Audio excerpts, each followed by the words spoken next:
Azerbaijan super market ಅಲ್ಲಿ ನಿಮ್ಗೊಂದು ಆಶ್ಚರ್ಯ ಕಾದಿದೆ.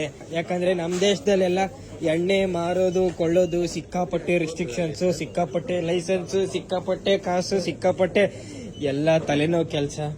ಆದ್ರೆ ಅಜರ್ಬೈಜಾನ್ ಸೂಪರ್ ಮಾರ್ಕೆಟ್ ಅಲ್ಲಿ ತರಕಾರಿನೂ ಮಾರ್ತಾರೆ, ಎಣ್ಣೆನೂ ಮಾರ್ತಾರೆ. ಇಲ್ಲಿ ನೋಡಿ, ಎಣ್ಣೆನೋ ಎಣ್ಣೆ, ಎಣ್ಣೆನೋ ಎಣ್ಣೆ, ಎಣ್ಣೆನೋ ಎಣ್ಣೆ. ಯಾವ ಬ್ರ್ಯಾಂಡಿಂದ ಬೇಕು, ಯಾವ ಕಂಪ್ನಿದ್ ಬೇಕು, ಯಾವ ಬ್ರ್ಯಾಂಡಿಂದ ಬೇಕು, ಯಾವ ಫ್ಲೇವರ್ದು ಬೇಕು, ಪ್ರತಿಯೊಂದು ಇದೆ ಇಲ್ಲಿ. ಇಲ್ಲೆಲ್ಲ ಎಣ್ಣೆ ಕಲರು ನೀರು. ಆದ್ರೆ ಇಲ್ಲೆಲ್ಲ ಟಿನ್ಗಳು ಇಟ್ಟವ್ರೆ. ಅಸಲಿ ಎಣ್ಣೆ ನೋಡಿ ಇಲ್ಲಿಟ್ಟವ್ರೆ. ಸಿಕ್ಕಾಪಟ್ಟೆ ವೆರೈಟಿ ಎಣ್ಣೆ ಇಟ್ಬಿಟ್ಟವ್ರೆ. ಬರೀ ಇಷ್ಟು ಮಾತ್ರ ಅಲ್ಲ, ಇಲ್ಲಿ ನೋಡಿ ವೈನ್ಗಳು. ಇಲ್ಲಿ ಫುಲ್ಲು ವೈನೋ. ಓ ಗಾಡ್.